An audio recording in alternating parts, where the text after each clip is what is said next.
Mon Seigneur et mon Dieu, que ton nom soit loué pour toujours.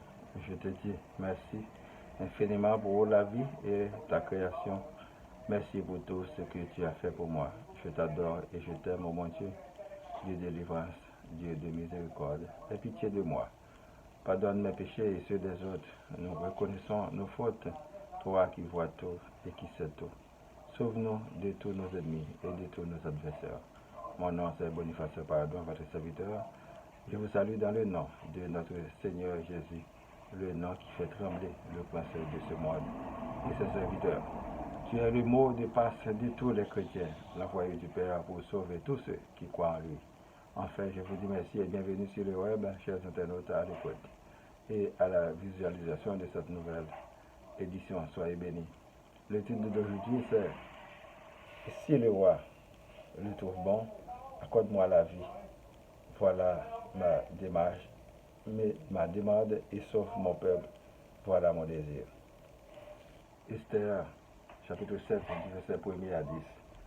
Les rois et amants allèrent au festin chez la reine Esther. Ce second jour, le roi dit encore à Esther pendant qu'on buvait le vin, « Quelle est ta demande, reine Esther? Elle te sera accordée. Que désires-tu? Quand ce serait la moitié du royaume, tu l'obtiendras. » La reine Esther répondit, « Si j'ai trouvé grâce à tes yeux, ô roi, et si le roi le trouve bon, accorde-moi la vie. Voilà ma demande et sauve mon peuple. Voilà mon désir. Car nous sommes vendus, moi et mon peuple, pour être détruits, égorgés, anéantis. Encore, si nous étions vendus pour devenir esclaves et servantes, je me tairais, mais l'ennemi ne saurait compenser le dommage fait au roi. » Le roi Assuérus prit la parole et dit à la reine Esther, « Qui est-il et où est-il celui qui se propose d'agir ainsi? » Esther répondit, « L'oppresseur, l'ennemi, c'est Haman, ce méchant-là. » Haman fut saisi de terreur en présence du roi et de la reine. Et le roi, dans sa colère, se leva et quitta le festin pour aller dans le jardin du palais. Haman resta pour demander grâce de la vie à la reine Esther, quand il voyait bien que sa perte était arrêtée dans l'esprit du roi. Lorsque le roi revint du jardin du palais dans la salle du festin, il vit Haman qui s'était précipité vers le lit sur lequel était Esther, et il dit, « Serait-ce encore pour faire violence à la reine chez moi, dans le palais? » Dès que cette parole fut sortie de la bouche du roi, on voit là le visage d'Haman. Et Arbona, l'un des eunuques, dit en présence du roi, « Voici le bois préparé par Haman pour Mardochée, qui a parlé pour le bien du roi, est dressé dans la maison d'Haman, à une hauteur de 50 coudées. » Le roi dit qu'on y prend Haman. Et l'on pendit Haman au bois qu'il avait préparé pour Mardochée. Et la colère du roi s'apaisa. Pour la prédication. Mais bien aimés dans le Seigneur, que la grâce et la paix de Dieu soient toujours avec vous. Il est extrêmement difficile de réussir quand l'ennemi est dans ton sein. Aujourd'hui, les chrétiens prient, mais sans chercher vraiment à identifier leur vrai ennemi. Il faut céder la place à la lumière du Saint-Esprit en nous, afin que les choses cachées puissent être dévoilées au grand jour. En présence d'un ennemi, on ne peut jamais se sentir en sécurité, il en faut se débarrasser. Mais on pourrait aussi se demander pourquoi beaucoup de gens qui se disent chrétiens, croyants, serviteurs, servantes, pasteurs, prêtres, consultent et invoquent les esprits et les autres dieux qui l'ont confessé de leur bouche. Anges rebelles, démons, esprits mauvais, faux dieux. Quand on a des doutes, la prière ne va pas exaucer. L'Éternel Dieu nous demande la foi en lui. D'autre part, Jésus dit au retour du Fils de l'homme, trouvera-t-il encore la foi sur la terre?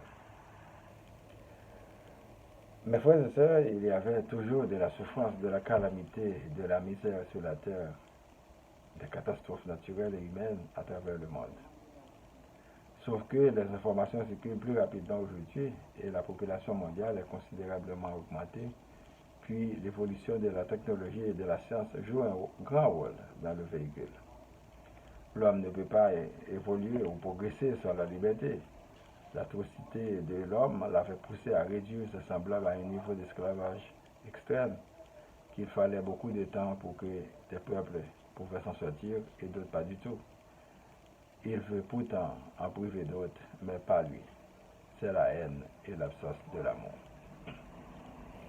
La reine Esther fut choisie pour remplacer sa prédécesseur Vasthi par désobéissance au roi Assuérus. Elle a pu garder le secret de Mardochée, son cousin, afin d'être mieux connu du public pour réussir sa vie. Ce que je trouve personnellement très génial, c'est la demande formulée par Esther au roi. La reine Esther répondit: si j'ai trouvé grâce à tes yeux, ô roi, et si le roi le trouve bon, accorde-moi la vie. Voilà ma demande et sauve mon peuple. Voilà mon désir. Le traître fut détruit et personne n'eut pitié de lui. Haman a été pendu à la place de Mardochée. La reine Esther demanda la vie non seulement pour elle, mais pour son peuple. Est-ce que les dirigeants aujourd'hui demandent des faveurs pour le peuple? N'est-ce pas pour eux-mêmes, pour leur clan et leurs familles proches? Les pays ont besoin de choisir beaucoup plus de nationalistes au lieu de beaux parleurs, de beaux discours, de beaux populistes pour nous enfoncer davantage dans la vie. Peuple haïtien est la rusée du monde parce que vous ne croyez plus dans l'estime de soi. Vous vous laissez mener par des gens sans scrupules, malhonnêtes, criminels, méchants, voleurs. Vous êtes capable de s'en sortir, malgré tout. L'économie se fait des fois par sous et chaque jour, $1, chaque jour donne 365 dans 10 ans, c'est 365 multiplié par 10 donne $3 650. Arrêtez de gaspiller votre argent dans les choses subtiles, insignifiantes. Arrêtez d'écouter les renards, les bluffeurs professionnels, les manipulateurs. Un homme ou une femme avisée gère bien son temps, spirituellement et matériellement. Il ou elle cherche une indépendance afin de pouvoir subvenir à ses besoins et se procurer du respect. Ainsi, la vie devient plus belle et plus vivable. Cela fait partie du progrès dans la communauté. Nous devons vaincre la peur, cela nous empêche d'avancer. Souvent dans le noir, tout fait peur. Cherchons la lumière du Dieu vivant pour affronter les ténèbres.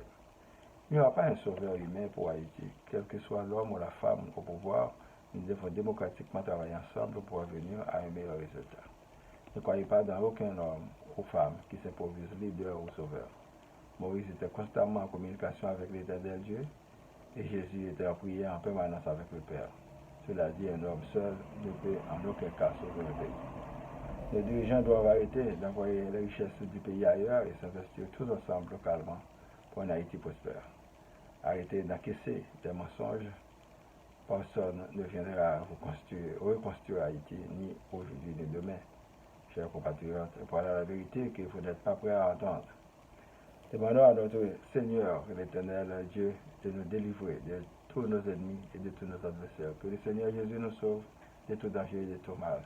Que la lumière du Saint-Esprit nous éclaire le chemin. Prions pour moi, ma famille, vos familles, les membres du groupe spiritualité, les amis, les personnes malades, les prisonniers, les personnes endeuillées, les démunis, les leaders, les villes Laval, Montréal, Québec, Canada et le monde entier. Que la paix soit sur le monde. Et ton nom de Père qui est aux cieux, que ton nom soit sanctifié, que ton règne vienne, que ta volonté soit faite sur la terre comme au ciel. Donne-nous aujourd'hui notre pain de ce jour. Pardonne nos offenses comme nous pardonnons aussi à ceux qui nous ont offensés. Et ne nous laisse pas en tentation, mais délivre-nous du mal. Car c'est à toi que m'appartiennent la puissance et la gloire, au siècle des siècles. Amen. Je vous souhaite de passer une bonne journée et une bonne semaine. Lisez et méditez toujours sur la parole de Dieu. C'est votre serviteur, Boniface Parade. Merci et à la prochaine. Au revoir.